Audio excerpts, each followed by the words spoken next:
Hi friends, நம்ம GBBJPல support and resistance levels வந்து mark பண்ணிட்டோம். நெக்ஸ்ட் ஸ்கேல்பிங் பண்ணுறதுக்கான செட்டப்ஸ். சப்போர்ட் வந்து 198.258 அந்த ரேஞ்சஸில் மார்க் பண்ணியிருக்கோம். ரெசிஸ்டன்ஸ் வந்து பார்த்தோம் அப்படின்னா 198.850 அந்த ரேஞ்சஸில் மல்டிபிள் டைம் ரிஜெக்ஷன்ஸ் பேஸ் பண்ணி மார்க் பண்ணியிருக்கோம். ஓகேங்களா? இந்த இடைப்பட்ட ரேஞ்சோட நமக்கு இந்த கன்சால்டேஷனோட ரேஞ்சு பார்த்தோம் அப்படின்னா ஆல்மோஸ்ட் ஒரு 59 பிப்ஸ் இருக்குது. இந்த ரேஞ்சுக்கு இடையில வந்து ட்ரேட் பண்ண வேணாம். அப்படி ட்ரேட் பண்ணோம் அப்படின்னா நமக்கு வந்து கண்டிப்பாக எஸ்எல்ஸ் தான் ஹிட் ஆகும். ஸோ கொஞ்சம் அவாய்ட் பண்ணிக்கலாம். ஓகேங்களா? ரெசிஸ்டன்ஸை பிரேக் அவுட் பண்ணால் மார்க்கெட் வந்து 198.199.304 அந்த ரேஞ்ச் வரையும் க்ளீனாக போகும். நமக்கு அப்சைட் டார்கெட் எவ்வளோ இருக்குதுன்னு சொல்லிட்டு செக் பண்ணி பார்ப்போம். அப்சைட் டார்கெட் வந்து ஆல்மோஸ்ட் ஒரு 46 பிப் வந்து எக்ஸ்பெக்ட் பண்ணலாம். ஓகேங்களா? பிரேக் அவுட் கிளியராக கொடுக்கட்டும், அதுக்கப்புறம் போயிட்டு என்ட்ரிஸ் எடுக்கலாம்.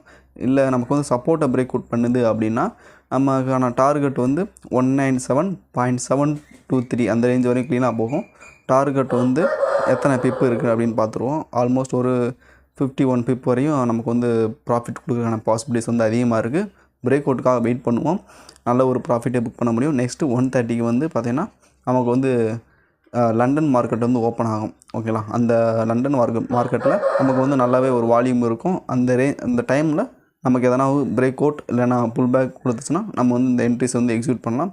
வெயிட் பண்ணி பார்ப்போம். Thank you friends.